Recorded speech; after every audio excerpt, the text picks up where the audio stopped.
अस्सलामुअलैकुम की हालत बड़े सारे ने उम्मीद करती हैं सब ठीक होवोगे। आज पूरा दिन मेरा बड़ा बिजी गुजरा। कल मैंने रात को यहाँ से कोई लेस उठाई, उसके अंदर से ऐसी डस्ट निकली है, दे तेरे दी छिक्का तो मैं कहा ज़रा इतों सफाई करना। और ये भी डब्बा नहीं खुल रहा था यहाँ से ना, मेरा जो ये बॉक्सा होता है, तो मैंने यहाँ से सफाई की है सारी। और डब्बों के ऊपर से सारी मिट्टी की परतों परती हुई पई सी सारी लाई है, डम्मी को सफाया किया है। और ये है मेरे चूचे जिनको मैंने छोड़ा हुआ था। और साथ साथ आज आपको मिलेगी कटे हुए करेलों की रेसिपी विद कीमा छोटे गोश्त के साथ। और ये देखें चूज़े मेरे सामने कितने बामुलाजा हो जाते होते हैं।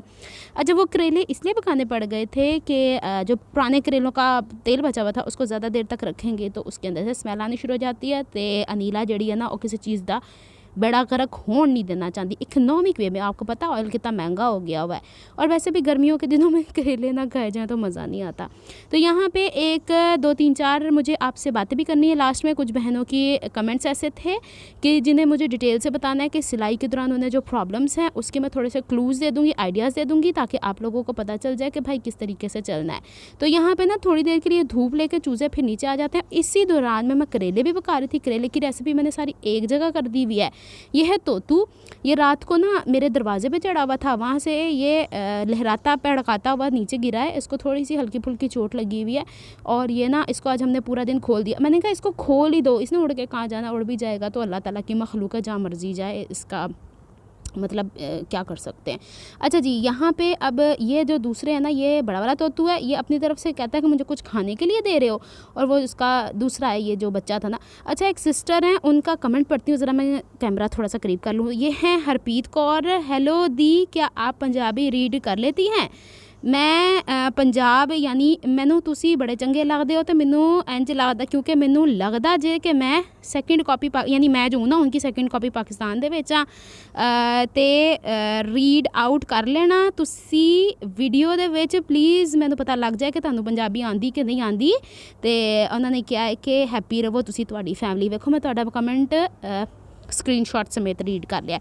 अच्छा, ये ना ज़्यादा डिटेल से मैं इसलिए नहीं रीड कर पाई थी कि वो जो होता है ना वीडियो एडिटर, वो छोटी स्क्रीन होती है, इसलिए मैंने उठा के पास किया था। और ये जो आपको चूचे नज़र आए ना, ये बस अब क्या करें, उस वक्त मैंने उठाया था, फिर मैंने फ़र्श धोया था बाद में। अच्छा जी, अब आते हैं करेलों की रेसिपी की तरफ। 3 मिनट में मैंने कवर कर दिया है। यही वही करेलों वाला तेल है, वही कढ़ाई है, और इसी कढ़ाई के अंदर मैं खांडी पकाती होती हूँ।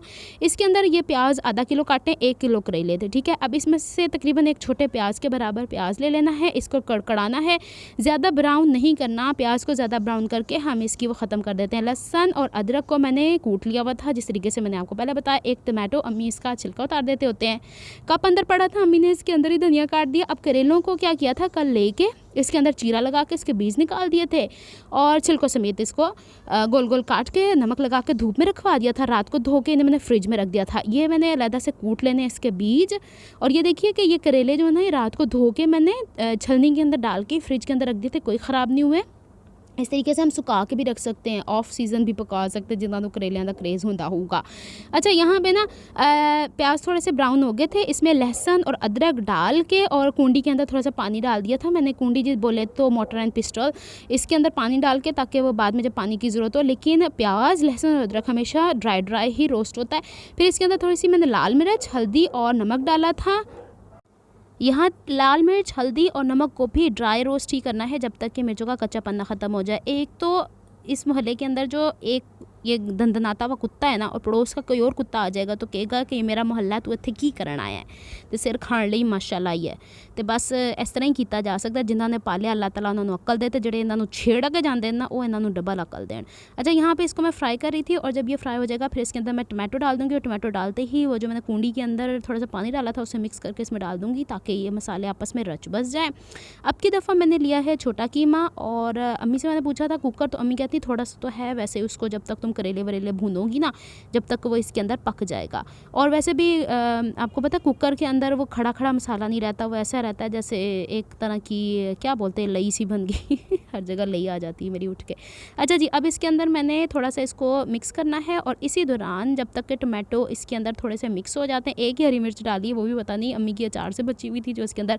हाँ, अचार की कहानी तो मैंने बताई नहीं। वो जो हमारे केरियाँ आई थी वो हमने सब्ज़ी वाले को वापस कर दी। मैंने कोई 10 सब्ज़ी वाले ढूंढे, और हर सब्जी वाले के पास उससे छोटे साइज़ की केरियां थी, केरियां ही नहीं लभ के देनियां सानू, तो साडे लसूड़े दी अद्धी रेसिपी तैयार होई बैठी है ते अद्धी रेसिपी रह गई है। तो बस तुसी दुआ ही करो कि केरियां लभ जाण सानू। यार काम ही ने इस दफ़ा जल्दी अचार कर डालने की कर दी है।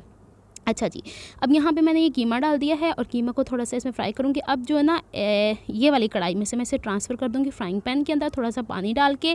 आधा घंटा लगेगा, यानी कि वो जो करेले कटे हुए और प्याज जो है ना, अच्छा इसमें मैंने इतनी मिर्चें डाल दी थी कि सारे के सारे जो करेले कटे हुए वो, उसके बीज और जो अलहदा से हाफ़ kg के करीब प्याज कटे हुए थे ना, उसकी मिर्ची सारी इसमें पूरी हो जाए, नमक भी इसी में पूरा हो जाए। तो तकरीबन 1.5 से पौने 2 चम्मच के करीब मैंने, यानी टेबल स्पून के करीब मैंने मिर्ची डाली थी। और फिर हाफ़ से थोड़ा नमक मैंने इसलिए कम डाला था कि हम लोगों ने करेलों पे नमक लगा के उसको सुखाया भी होता है ना, तो यहाँ पे इसको ट्रांसफ़र करके इस पर ढक्कन दे के इसे मैंने यहाँ पे छोड़ दिया हुआ था इस तरीके से धीमी धीमी आंच पे। अब ये बाकी का तेल था वो पहले थोड़ा सा तेल मैंने उसमें डाला था और बस यही बचा था, इसी में ही अल्लाह का करना ऐसा हुआ कि करेले बन गए। हालांकि मैंने नया तेल भी मंगवाया था लेकिन इसी में ही पूरा पड़ गया था। कड़कड़ा रहा है, इसके अंदर मैंने सारे ये कटे हुए करेले डाल देने हैं और इसे इस तरीके से फ्राई करना है जिस तरीके से हम लोग चिप्स नहीं फ्राई करते। शुरू शुरू में थोड़ी दिक्कत होती है, आँच थोड़ी तेज़ रखनी पड़ती है। ये जो पीछे हल्लड़ गुल्लड़ की आवाज़ आ रही है ना, ये पड़ोसियों ने कोई 20-30 बकरे ला के रखे हुए हैं और दूसरे पड़ोसियों के बच्चे ना उनके सैरें कराते फिरते हैं। आपको पता है ना, कुर्बानी का टाइम करीब आया जाता है, तो बस ये उधम मचा हुआ है हमारे मोहल्ले के अंदर। मैं तो वाकई ना, मुझे तो ऐसे ही लगता है कसमें साढ़े घर भी जानवर आ गए, तो पड़ोसियों के घर भी इर्द गिर्द जानवर आ गए, तो कोई जू ही बन गया मल्ला और हर तरीके के। अच्छा अब यहाँ पे आगे चलते हैं। यहाँ पे वो था, क्या बोलते हैं, मैंने पहले उसको भून लिया था, फ्राई कर लिया था करेलों को, फिर इसके बीजों को थोड़ा थोड़ा कूट के उसको ब्राउन करके निकाल लिया था। फिर अब बाकी के बचे प्याज, इनको भी ब्राउन करना है और फिर ये बचा कीमा। धीमी धीमी आंच पे ये फ्राई हो चुका है। अब मैंने सारी चीज़ें, यानी प्याज जो ब्राउन हुआ था, उसके अंदर कीमा जो भुना हुआ था, उसके अंदर जो बीज ब्राउन हुए थे और जो करेले ब्राउन हुए थे, सबको मिक्स कर दिया। और फिर इसके बाद मैंने सहन धोया, क्योंकि सहन धोता है जब मैं 1 बजे तक चूज़ों को छोड़ देती होती हूँ सुबह उठने के बाद। तो ये देखो ना, गंद जो मुझसे पूछती थी बहनें कैसे पालती हो, इसी तरीके से पालते हैं जानवर, गंद मचाते हैं, उन्हें साफ़ करना पड़ता है। हालांकि सुबह एक दफ़ा सफाई कर चुकी हूँ। ये देखें जी, चढ़ के बैठे हुए तोतों की रस्म अदा कर रहे हैं। ये भी मतलब ये जब थक गए थे ना, तो मैंने कहा चलो इस तरीके से बैठे हुए हैं, इनको मैं ऐसे इंजॉय करती हूँ। और वो जो दूसरे ना, ब्राउन वाला और काला वाला, उनकी अपनी कोई जोड़ी है, ये जोड़ियाँ ही हैं। लेकिन अब मुझे नहीं पता ये जोड़ी निकलती भी कि नहीं निकलती। अब ये कुत्ता जो भौंक रहा है ना, इसे भौंकता रहने दें, इसने मेरे सर खाया हुआ है। चलें जी, यहाँ पे अब चूज़ों को करते हैं पास से, और लंच भी मैंने कर लिया था। अब एक सिस्टर का आया था जो कि इंडिया से ही थी, उन्होंने कहा था अगर लेस की चौड़ाई 2 इंच हो तो उनका गला कैसे बनता है। तो एक चीज़ मैं आपको वाज़ेह कर दूँ कि गलों के ऊपर ज़्यादा चौड़ी लेस ना लगाया करें। अब ये देखिए, इसके अंदर जो ऑफ वाइट कपड़ा जिस पर मैंने लेस लगाई है, वो आपने जितनी लेस चौड़ी है उससे थोड़ी चौड़ी रखनी पड़ती है। तो यहाँ पर मैंने जो ये आपको अभी लेस दिखानी है, इसको दूसरे कपड़े पर रख के दिखाती हूँ कि आप किस तरीके से डिज़ाइनिंग कर सकते हैं। देखें, ये वाला कपड़ा है जिसकी मैंने कोई ना कोई फ़्रॉक सीनी है, मुझे नहीं पता कब सिलेगी, पिछले साल के कपड़े ला के रखे हुए हैं। और यहाँ पे और मज़े की बात देखिए कि आज भी मैंने वही कपड़े पहने हैं जो मैंने पिछली दफ़ा करेले बनाते हुए, आज भी छिट्टे पे है इस कपड़े आने होते। अच्छा जी, आप इस तरीके से गोल गले के साथ इस तरह स्लिट के इर्द गिर्द ये लेस लगा सकते हैं। मैंने शायद आपको एक कुर्ती पे लगाना भी बताई हुई थी। फ़ैशन यही चल रहा है ना असल में आजकल। या फिर आप जो ये वी स्लिट इसके अंदर है ना, इस स्लिट के अंदर ये लेस को भर दें और ये स्लिट थोड़ी सी चौड़ी कर दें, बस इतना सा काम कर सकते हैं आप लोग। लेकिन ये स्लिट जितनी नफासत के साथ बारीक बनी होगी, ये 1.25 इंच चौड़ी तक लेस मैं कहती हूँ कि फिर भी डबल लग के प्यारी लगती है। इससे चौड़ी अगर आप लगाएंगे ना तो फिर इतनी नफासत नहीं आती। तो बस यहाँ तक कोशिश करें। अगर फिर भी ये आपकी चॉइस है, आप किस तरीके से पहनना चाह रहे हैं। तो सेम गला अगर आप बनाना, ओहो मैंने तो याद आया तो पंजाबी सन जी तो मैं दसनी है ਤੁਹਾਨੂੰ कि ਤੁਹਾਡੀ लेस अगर 1.25 इंच चौड़ी तक हैगी है तो ਤੁਹਾਡਾ गला ਜਿਹੜਾ ना फिर भी बेहतर ਇਹਦੇ ਨਾਲ ਜਾਂਦਾ है। तो मेरी सुजैशन है कि जिन्नी चौड़ी लेस होंदी है ਉਹਨੂੰ डबल लैके चलना। थोड़ा जिहा नेकलाइन ਦੇ ਉੱਤੇ प्रॉब्लम हो जाता है। तो कोशिश करो कि देखो हुण जिस तरह ਇਹ वाली लेस एडी चौड़ी अगर मैं कहाँ गले के इर्द गिर्द ला छड़ा तो ਇਹਦੇ ਨਾਲ सारी नफासत खत्म हो जाती है। तो इसलिए मैं कहनी है कि कोशिश करो कि 1.25 इंच या 1.5 इंच चौड़ी तक पट्टी, 2 इंच चौड़ी अगर लेस तुसी गले के उत्ते लानी है ना तो फिर ओदा पैटर्न उस तरीके का रख लो जिस तरह मैं तुहानू पीछे करके विखाया जे। अब दूसरा सवाल ये आया था कि एक काफ़ी हैवी साइज़ का ट्राउज़र का मुझे बताया था और ये चाय पीनो लेकर आई हुई थी और मैं कहती थी मेरे सर में दर्द हो रही है, अब मुझे चाय दे दो मैट के ऊपर। हालांकि मैं चाय नहीं रखती, साथ साथ पीती हूँ। चलें आज जी आप भी बिस्मिल्लाह कर लें। यहाँ पे मैं एक चीज़ आपको बता रही थी, कुछ बहनें कहती लंबाई के रुख पे कपड़े श्रिंक होते हैं। रात के 2 बजे मेरे अम्मी डिस्कशन कर रहे थे है ये कपड़ा ब्लू वाला, अम्मी के लिए लेकर आई हूँ। इसके साथ ब्रीजे की शलवार है, आपको पता होगा मैंने व्लॉग में दिखाया भी था, पठानों से लेके आई हूँ। ना ये लंबाई के रुख पे ये वाला कपड़ा श्रिंक हुआ है, ना ये श्रिंक हुआ है। तो अब पता नहीं अब कौन सा होता है, इससे ज़्यादा मैं कोई नहीं एक्सपेरिमेंट कर सकती। अम्मी के मैंने इसलिए किया कि अम्मी को भी थोड़ा सा डाउट हो गया था कपड़े श्रिंक होंदे ने, तो उन्होंने दे सामने ही मैं करके विखा छड़िया, तो मेरा मूँह वेखण डई सी ते मैं उन्हों दा मूँह वेखण डई सां। और ये आपको पापड़ इसलिए नज़र आ रहा है क्योंकि मैंने इसे स्टीम आयरन से इस्त्री कर लेना है। अच्छा, यहाँ पे मैं आपको ये दिखा रही थी कि आप लोगों को जो कपड़े मिलते हैं 3 पीस सूट्स के साथ, उसका अर्ज़ आपका कम है, तो इससे आपके मीडियम से लार्ज तक का ट्राउज़र तो निकल आता है। फिर आप लोग क्या करते हैं जी, उसके अंदर जो आसन होती है उसमें वी शेप ऐड करने की कोशिश करते हैं कपड़ा।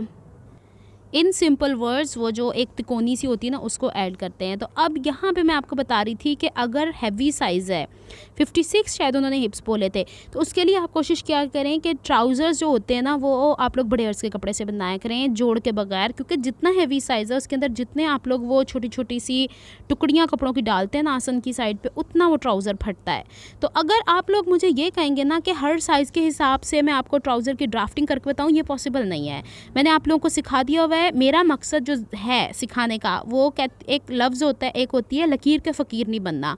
हम लोगों ने उस तरीके से चलना है कि हमें फार्मूला आ जाए, बुनियादी चीज़ें आ जाए, जिसको लेके हम छोटी बच्ची से लेके 90 साल तक की दादी माँ नानी माँ तक के भी हम लोग यहाँ पे कपड़े बना सके। तो मकसद ये है कि, और दूसरी चीज़ कि अगर इतना हैवी साइज़ है तो आप लोग ना शलवार की तरह ऊपर से रख दिया करें और नीचे से जैसे मैंने आपको कफ दिखाया ना अपने, वैसे मोड़ के इनके ट्राउज़र के बॉटम बना दिया करें। ये भी बहुत आसान तरीका है, ये भी बताया हुआ है। ये इसी तरीके से आप लोगों के वो जो आजकल ट्राउज़र नहीं आ रहे अर्ज़ के हिसाब से जिसके बॉटम के ऊपर चिकन की कढ़ाई हुई है, वो भी मैंने सिखाया हुआ है। पिछली वीडियोज़ देखते नहीं हैं आप लोग, फिर अगली वीडियो में दोबारा वो रिपीट करना।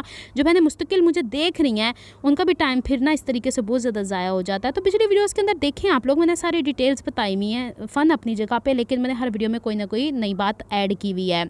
अच्छा जी, अब एक और बहन है, उन्होंने मुझे कहा है कि शमीज़ ऐसी बताएं कि पीछे से कमर भी ना नंगी हो और लेसिस का भी उसके ऊपर काम हो। तो आइडिया मैं आपको बता रही हूँ, इस तरीके से आप वी शेप में पीछे वाले हिस्से पे सीने से पहले स्टेप वाली शमीज़ है या दूसरी जो भी शमीज़ है उसके ऊपर इस तरीके से लेसेस लगा लें। आप छोटी छोटी पिन टक्स को मैंने वी शेप में स्टिच करना बताया हुआ है।